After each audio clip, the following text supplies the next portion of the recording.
the girth and size of that treasure that it is jam-packed, it's brimming, it exceeds your expectations of where our women really made incredible contributions to Disney animation.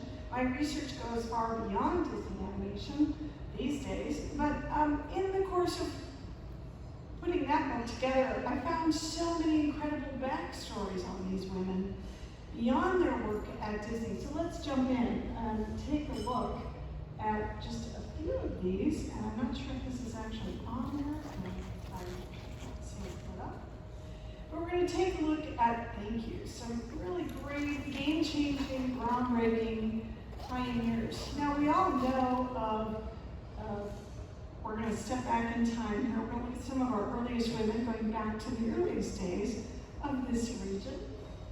And a couple of brothers have established one of the earliest animation studios here in Southern California, Walt and Mary Disney, not too far from here, as a matter of fact. And one of their earliest blackeners, is what the title was Lillian Bounds, we see as the only woman at that point. She was also a secretary and did a wide range of things. Everything was sort of hands-on. Soon the little studio moved to, not too far down the road, to the Hyperion Avenue Studios. And the studio stars, as well as the Silly Symphonies, are broadcast there, both in that flashing neon sign. If anyone knows where that sign is, please let me know. A lot of incredible films emanated from that tiny little studio. We're going to stay focused on our time here in the Hyperion area, but it's important to note through all these images that women were everywhere, and a large part of this process. Thousands of women, far more, and this is of course documented in ink and paint by tiny toe. It's a good upper body workout if you have that volume. But indeed, it is not just the handful of women that myths and stories have been told about, but thousands of women that I'm continuing to unearth and explore within my research. But I want to start with two of our earliest women who had rather large impact that we don't give them enough credit, and that's of course the Mrs. Disneys, Lillian and Edna Disney. These two women were really pioneers working on the early Alice comedies and Oswald's. And you can see by these advertisements just how the term blackeners applied by taking and blackening in the pencil lines so that the film, the not very sensitive film stocks of the day, could register the imagery. And it was these two women who set themselves up in their kitchen tables and in the garage of Lillian's home, along with a friend of theirs, who were responsible for shaping these two characters. Certainly, Iwerks was the mastermind behind the animation, but it was Lillian and Edna who sat at their kitchen tables into the wee hours of the morning, who were creating the final blackened-in cells.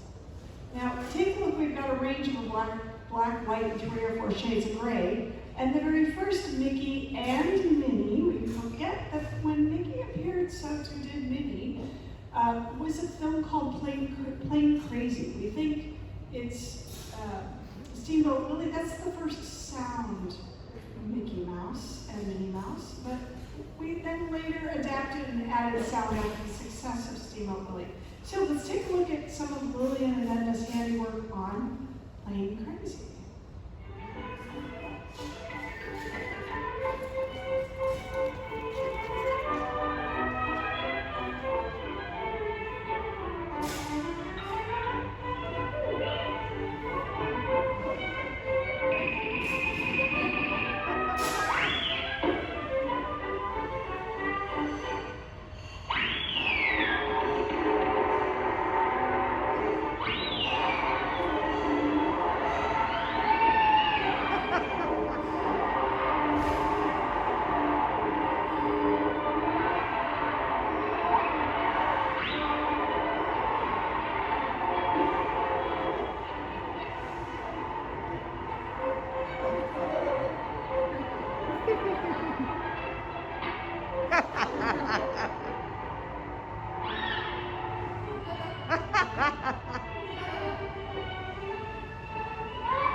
She can handle herself. The first voice of Minnie Mouse was actually, when you heard that, who, me? That was Walt Disney. Now, moving from the black, white, and 3 or 4 shades of gray, you can see that, and sprinkled throughout the new book, is a few little inspirational phrases. I got very tired of seeing little ones carrying that giant book because they were so eager to learn about our early women. So that's what this treasure entails. It's for all ages, but I wove a little inspiration in here as well. So moving from the black, white, and 3 or 4 shades of gray on the earliest celluloids of Disney animation, we now make the advent into color. Hazel Sewell and her teams were a key part of making that happen, but utilizing paints from the local hardware store to convey the magic of Disney on celluloid was a little challenging. They were using paints that you used to paint the side of your barn or a bedroom or a piece of furniture, and they weren't designed to adhere to the celluloid very well, or they wouldn't blend or hold suspension. So an industrious painter at the studio by the name of Mary Blair-esque said, you know, we can do better. Now, Mary was a friend of Walt Disney's from Chicago, and he called to have her come out.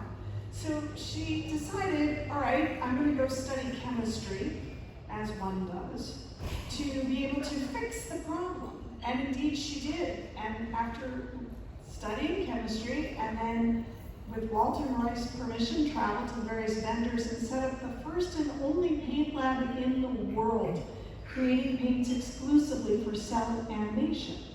Her artistry to the custom-made paints defined the look of Disney artistry.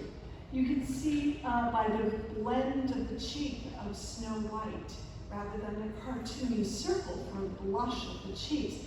That was a developed technique that Mary holds a couple of patents on, and it involved injecting orange and pink dye into the pores of the cells. And you can see by our evil queen here, Mary was able to add a level of luster and almost a sense of texture to the paints, just simply by paint. So we get this feel and sensation of velvets and satins to the queen's robes. So let's take a look. We're going to go, she also established with her teams, her all-female teams of paint lab chemists. They were master chemists, and trust me, this was not Betty Crocker's kitchen. This was Madame Curie's lab. These women developed so many different solutions. I even found the formula for their own custom hand lotion, so that their hands and fingers could be smooth, so that each line is not affected as they would clean their brushes or pens. An incredible, incredible story there in the work of Mary Blair-esque. So let's go behind the scenes at the production of Snow White. Behind the closed doors of the main Walt Disney Studio in Hollywood. Doors usually barred to all visitors. During the past 3 years, the studio staff has grown from less than 300 to more than 700 artists and musicians. They worked in shifts, night and day, to complete this unique experiment in entertainment. The thousands of pencil drawings go to the eating department. Here, hundreds of pretty girls, in a comfortable building all their own, well-lighted, air-conditioned throughout, cover the drawings with sheets of transparent celluloid. Then they painstakingly trace every line of every drawing in ink, following exactly in every detail the original animation drawing. Now the picture moves into its final state, color. That's Mary Blair-esque. In your paint laboratory, all colors used are made up from secret formulas. Expert chemists developed more than 1,500 different shades of color for Snow White and the Seven Dwarfs. The ink celluloids next go to the painting department, where more pretty girls apply the final colors on the back. Snow White and the Seven Dwarfs required 250,000 celluloids painted like this one. So you see where that crazy myth comes from. Pretty girls who trace a color. And 250,000 celluloids. Speaking of Snow White, we're going to jump to one of my dear friends, sadly, who passed just about a year ago, our dear Marge Champion. As a young girl as Marge Belcher, she was pivotal in terms of transforming this characterization from rubber-hosed characters into a believable illusion of life in a strong animated heroine. Marge's father was Ernest Belcher, who ran the definitive dance studio, and at the perfect time in Hollywood, just as sound was coming in, and suddenly musicals were an appropriate thing that audiences were in demand of. So suddenly Hollywood needed its triple threats, and through Ernest's school, during the Depression, you couldn't really afford hiring assistants, so you had your children assist. And Marge was an incredible dancer. I've just unearthed some footage I wasn't able to get added in, but we will see some footage of her work, where even at the tender age of about 3 or 4, she's dancing her feet off. It's incredible. So there she is, and she was skilled in all types of dance, but as the live-action reference model for Snow White and the Seven Dwarfs, she won the audition for this particular opportunity, and she was one of the earliest live-action reference models at Disney Studios. You can see definitely the impact and the transition to the style of character emanating from and inspired by Marge's movements and her appearance. She also served as a live-action reference model for the Blue Fairy, which was a rather interesting challenge since she had to sort of emanate an otherworldly character, one of Walt Disney's first fairy characters. And she was also the choreographer for the Dance of the Hour segment and other movements on Fantasia. So let's take a look. And the talent she had to work with were a bit unusual in this particular sequence. So let's see some of Marge's magic on silent.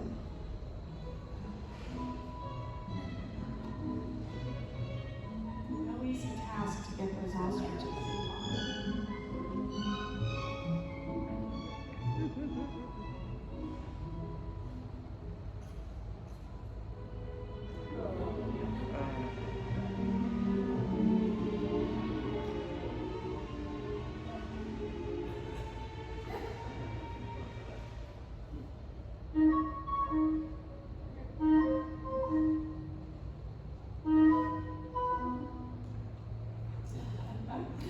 So she had her hands full on that particular number, waiting to see what she did with the alligators.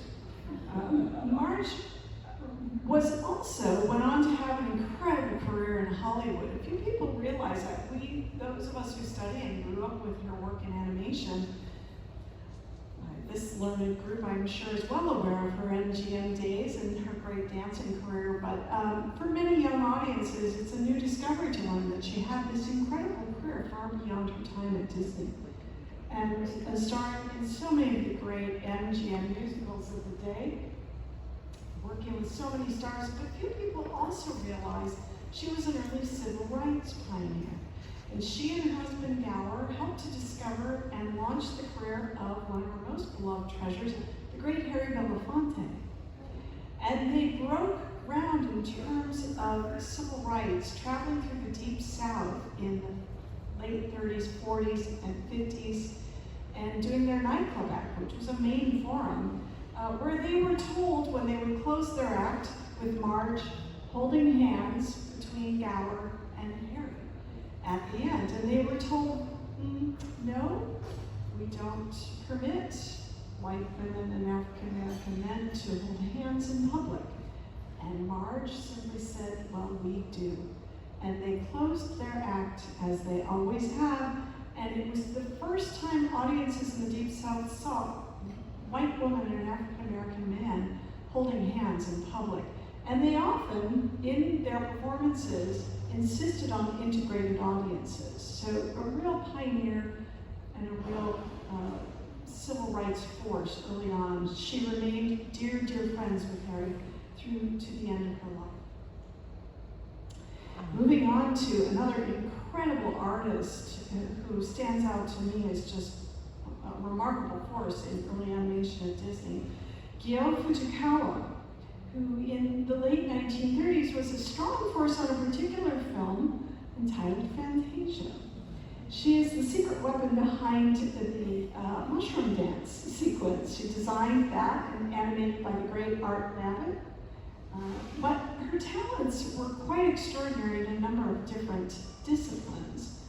She also designed many of the consumer product pieces for Fantasia, including figurines and the incredible dishware pieces that were designed by Vernon Kilns.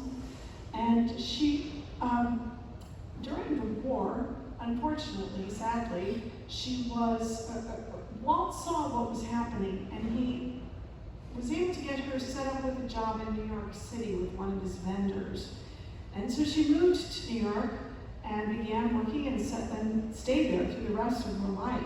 But sadly, her family back here in Southern California was interned during World War II in Arkansas. And she was able to visit them. She was able to come and go and move and live in New York without too many problems. Walt would check on her. How are you doing? How's your family? And are people giving you problems? She said, oh, I just say I'm Chinese. They said, you tell them you're American. Guillaume went on from after World War II and became one of the most renowned illustrators of children's books. So much so that she broke ground for every illustrator out there today. She's the first to push for and get royalties for her book illustrations, and she's also the first to push for a multi-representation, multi-racial representation within her illustrations. She had to fight for that in the 60s. As a result, her books are timeless and are still in print worldwide. A look at her work from the mushroom dance.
Guillaume was honored by two different presidents by designing stamps that both unified Japanese Americans and and all Americans actually, but also celebrating the beautification program of Lady Bird Johnson.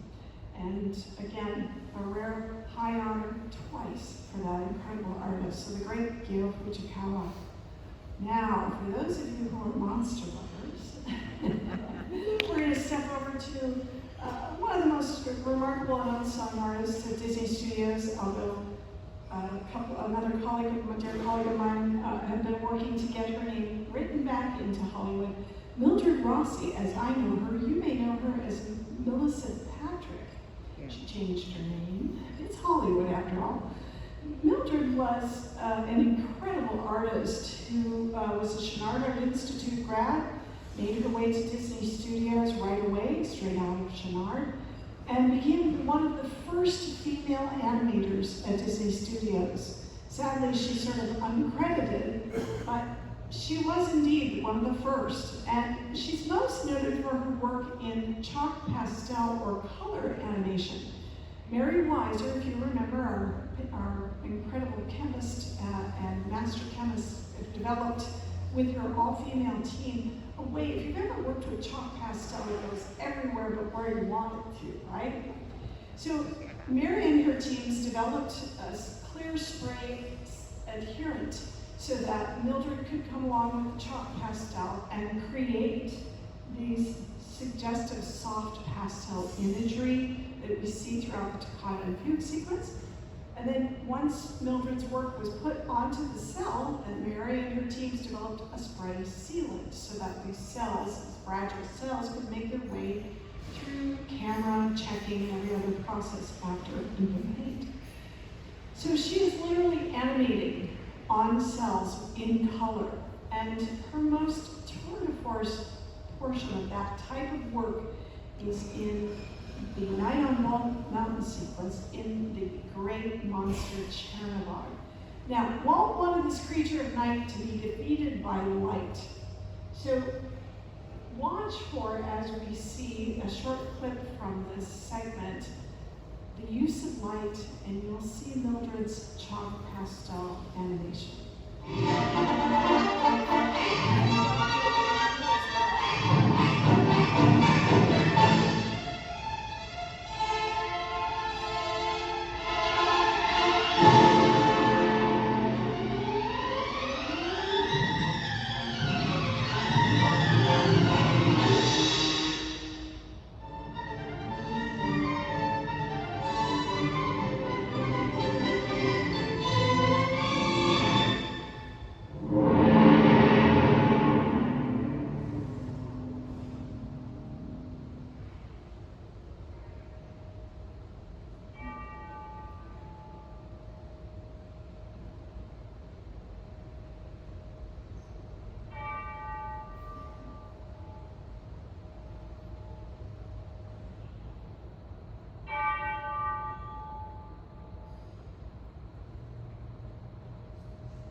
Crazy, right?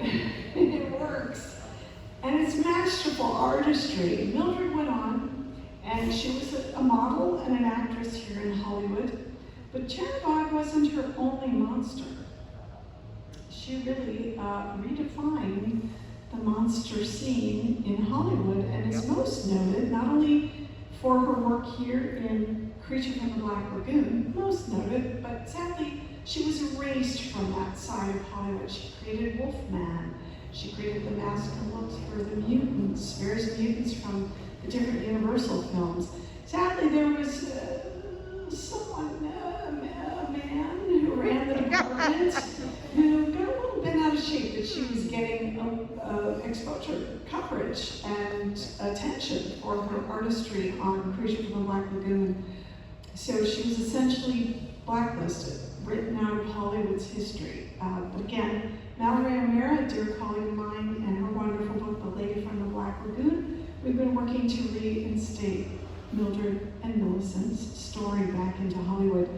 An incredible contribution, and she really loved her monsters. And any sort of discussion of the women of Disney animation would not be complete without the great Mary Blair. Now that's probably a name you know of and have heard of, and I would hope you're familiar with her work. Mary was a master artist who blossomed through her travels in South America with Walt Disney and their great Walt and El Grupo adventures all throughout South America in the Good Neighbor program during World War II. Yeah. Her artistry just bloomed, and her use of color popped literally as a result of her travels. Boy, it's one of the great examples of travel expanding who we are. Now, we owe so much to Mary in terms of the success and style of the films of the 1950s that emanated from Disney Studios, essentially saving the studio coming out of World War II and the tough, challenging struggles that the studio had. And it's Mary's use of color and artistry that redefined animation, sort of reinvigorated, gave audiences an entirely new, colorful approach. So we're going to take a look at one of her greatest masterpieces is Alice in Wonderland, such a vivid film, largely because of the talents of Mary Blair. Watch what she does in this section with the color red.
trying to ink and paint all of those cards over hundreds of thousands of cells. No easy task. The great work there, Mary Blair. Moving to another Mary, a dear friend, the incredible and incomparable Mary Costa. We know her and her voice work on one of the most beloved characters within the Disney canon, Princess Aurora. But few people realize, again, as in the case with Marge, few people realize that she went on and had an incredible career in grand opera. Mary's work took her everywhere, all over the world. She was the toast of every major opera hall around the globe. She said, I can tell you what the insides of these halls look like, but I never really had time to visit the cities, but the people were great. She's a force, a dear, dear force, and she performed such noted roles as Violetta in La Traviata, Lisetta in La Bohème. She was Titania in A Midsummer Night's Dream, and Cunegonde in Leonard Bernstein's Candide.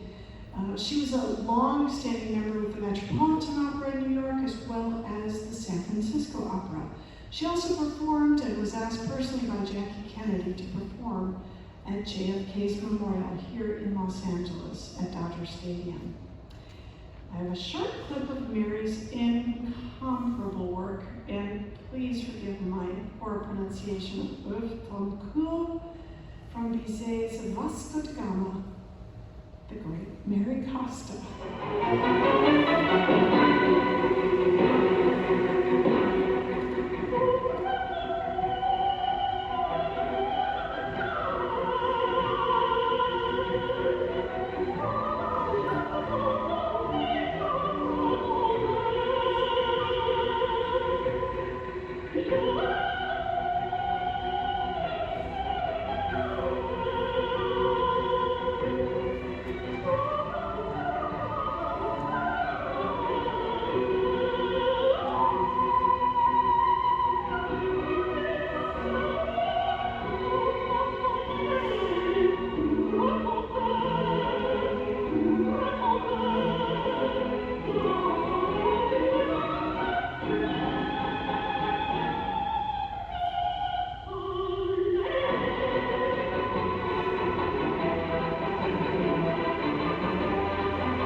And what a great dress, right?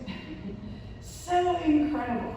Remarkable women in so many disciplines, doing so much more above and beyond, not only their artistry and animation, but beyond. And indeed, we have the case in so many other areas, including aviation. We had leading pilots who were women at the Disney Studios. In the upper left, and I'm not sure where the pointer is, here we've got Mary Goodrich.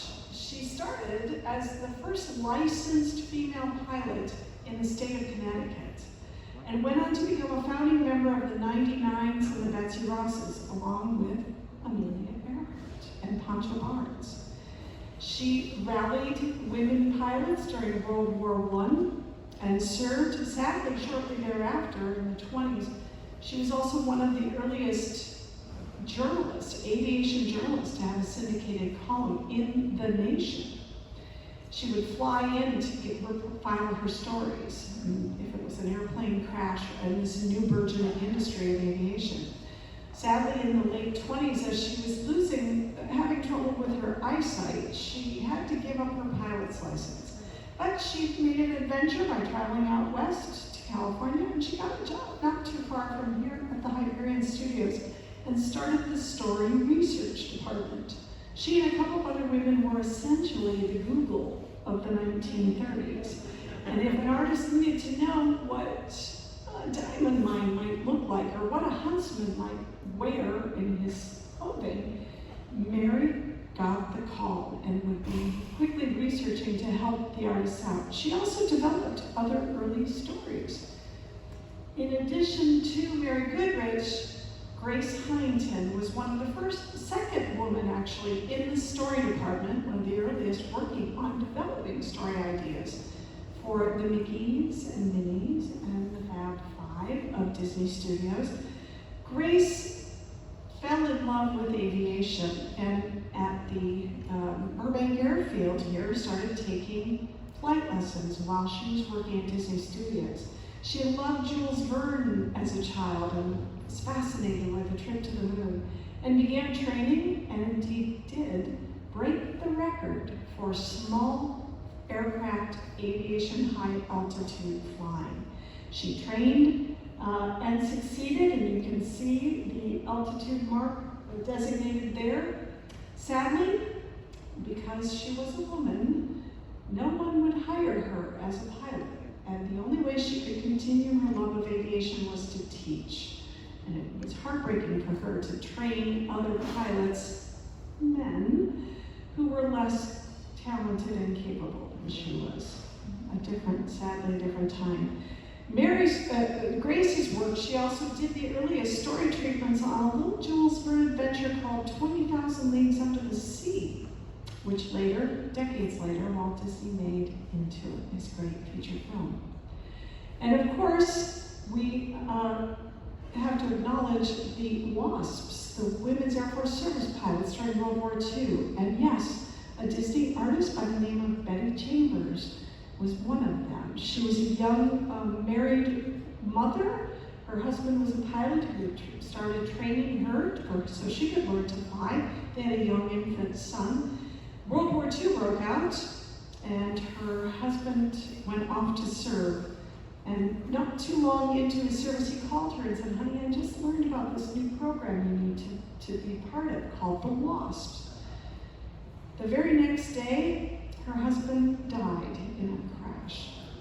So she gave, I'm getting emotional, she gave her young son to her parents to raise while she went off to serve her country, and made her way to Sweetwater, Texas, and became the youngest widowed mother to serve this country during World War II.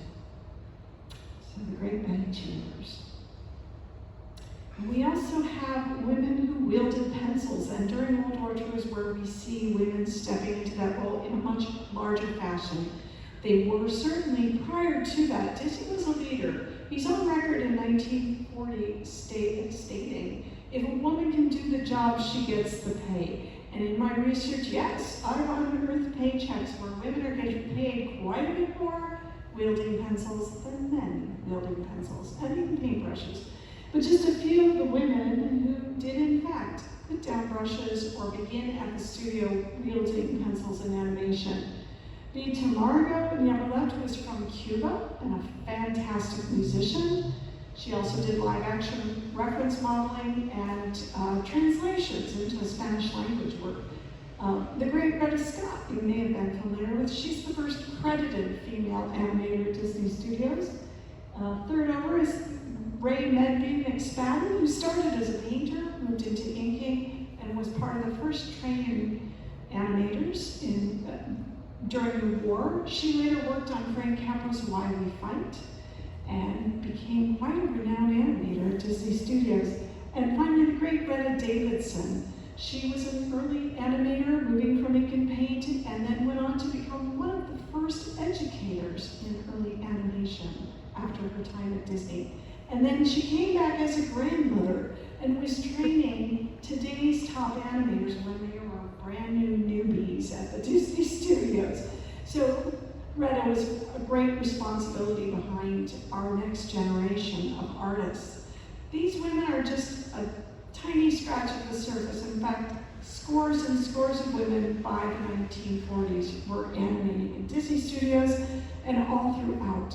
So in continuing with this support of inspiration that is woven throughout the book, indeed, pencils, pens, and brushes, plus pure imagination, great girls will always create great animation. And all of that is combined in this tiny tome, and you get a look at some of the work and some of the ladies we've discussed here. I want to point out that the illustrations within this volume were done by, and I've got a photo of her shortly here, the great Lorelay Bove, who's considered to be the Mary Blair of today, and I think you'll agree. Her work is just brilliant. She's able to capture the spirit and the energy and just zest that each of these women conveyed, not only in their time at Disney, but their contributions beyond. And we have many, many other incredible stories. This is just a tiny scratch on the surface. All in all, I think there's probably about 20 plus stories that, again, these were the creme de la creme. I had a lot that I had to leave out of the book.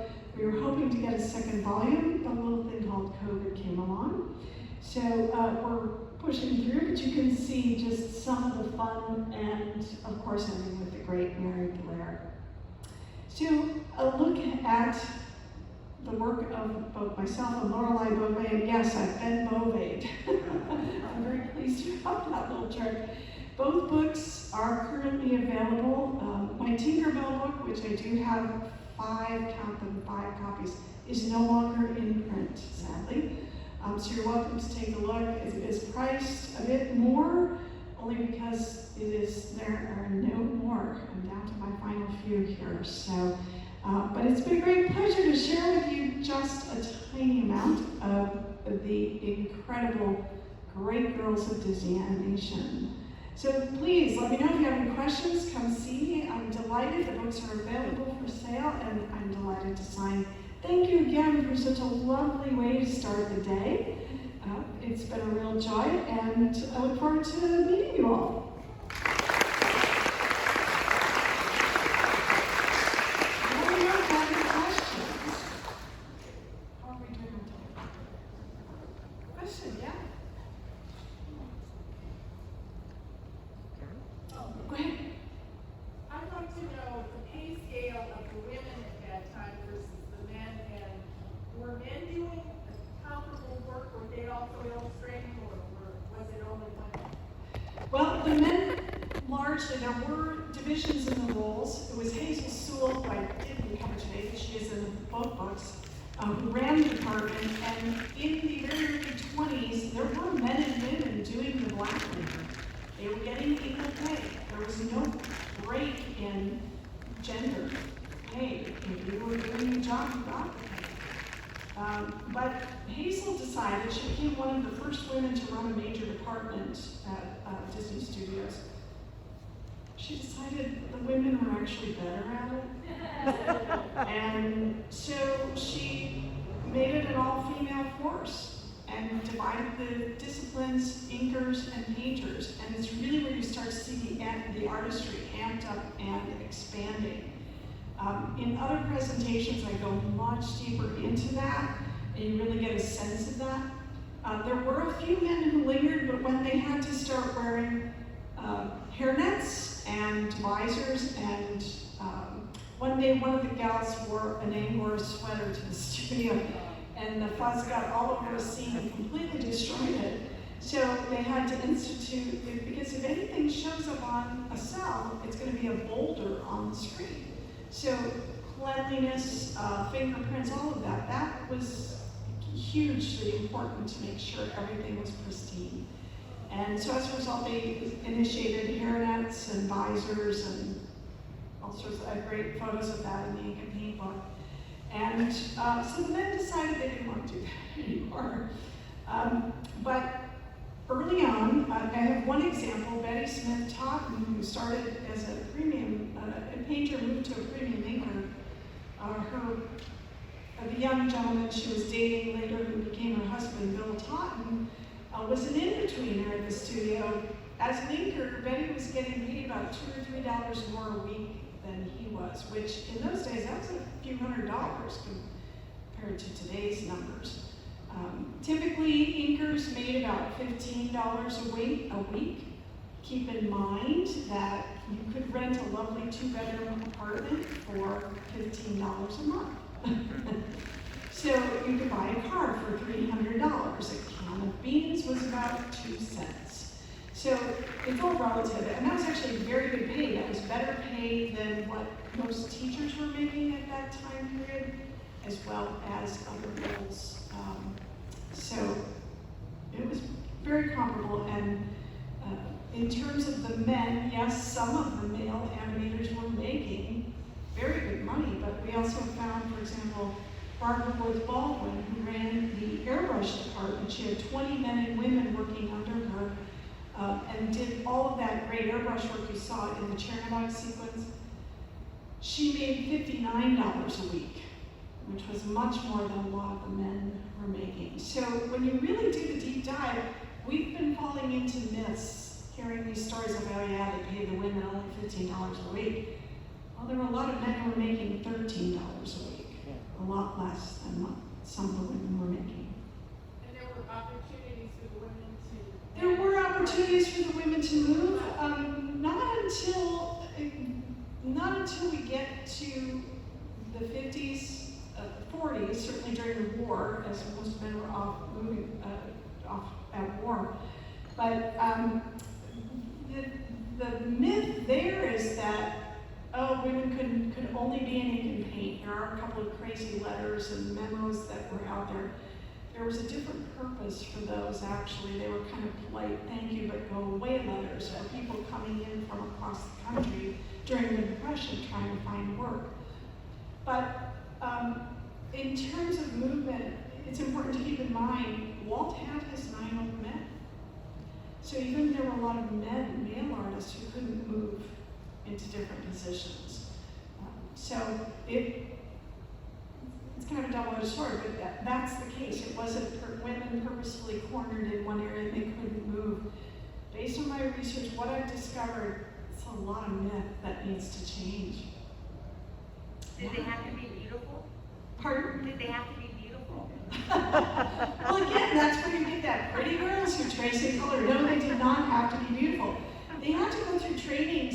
They had to come in, first of all, with their portfolios. I do another talk on the fine artistry of the women of animation, Disney animation. And they had to come in with portfolios. In fact, I also found radio broadcast scripts talking about, and they did mailings to the local art schools here, particularly looking for girl artists wanted, looking for women because the level of artistry that the women accomplished, again, when we can do a deeper dive into it in my other talks, it's mind-blowing when you see what these women were accomplishing. It's Rembrandt-esque work that they're doing, in color and in their visual artistry, brushstrokes, the ink lines. It's mind-blowing.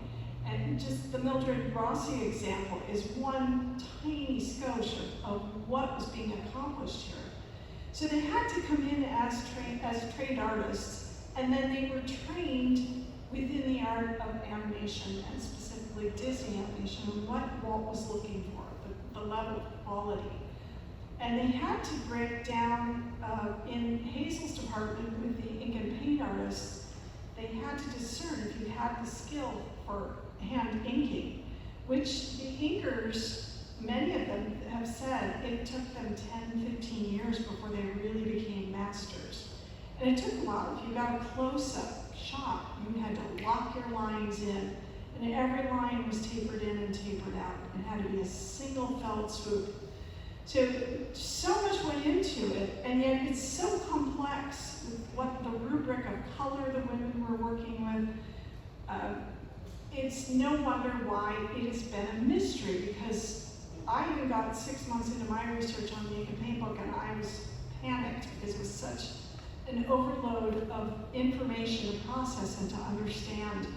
And I can see where many of my beloved male colleagues who are authors and historians who just neglected writing about it because it's so complex and was kind of a hidden world. But really their level of artistry surpasses. Now we love our men with pencils that have erasers, but what these women were accomplishing with single strokes in an ink pen, if you've ever attempted calligraphy, you have just a taste of some of the challenges these women had, the level of artistry they had to be at. But then even the dry brush work and the various techniques, the stipple work, and things they were doing to develop visual effects and certain characterizations, color styling, the model sheets, and then the cell levels and having to work with different color levels. It's mind-blowing, and it's painstakingly laid out in ink and paint purposefully so that you get a sense of what it took for these master artists, premium artists to complete. When we look at Disney animation, we're not watching, if we left it to the artistry of the men, we'd be looking at pencil sketches. which is charming and fascinating, but it's not the full-blooded illusion of life that we expect from Disney animation.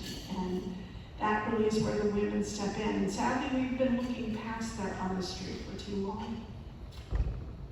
Yeah? I was wondering if any Disneyland.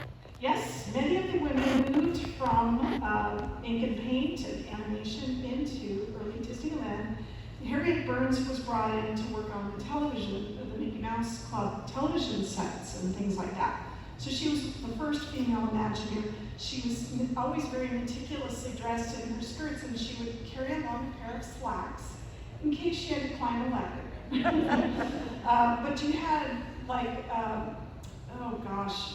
Leah Toombs and Joyce Carlson, and many of the women made the transition from ink and paint into Disneyland, and many of the women artists were working on painting and carousel horses. It was all the paint that was created utilized on getting much of the rides up and started was created at the paint labs. So there's a lot going on. It's a great part of the story, absolutely. Any other questions? Let's have one more question.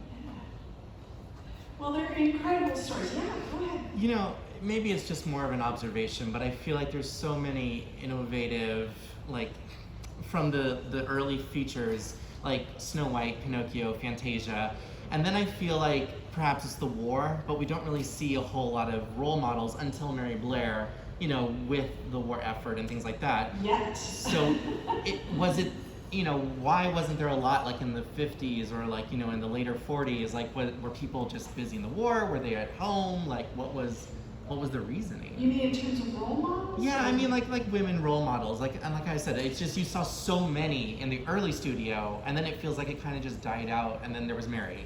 Oh, well, during the war, it really was a war effort. The Disney Studios became the only studio in Hollywood that essentially became a military base. There were munitions stacked up, and the military literally took over the studio. And Walt, that was his belief. He was fully supportive of that because he, wanted to support. He got the phone call the next morning after December 7th, saying, we're coming to take over the studio. He said, let him in. And a lot of the work that was accomplished during that time period was top secret. Yeah. So I was able to find a couple of women who are still with us who worked during the war. And they are documented in the ink and paint book. It's told in as many first-hand accounts as possible.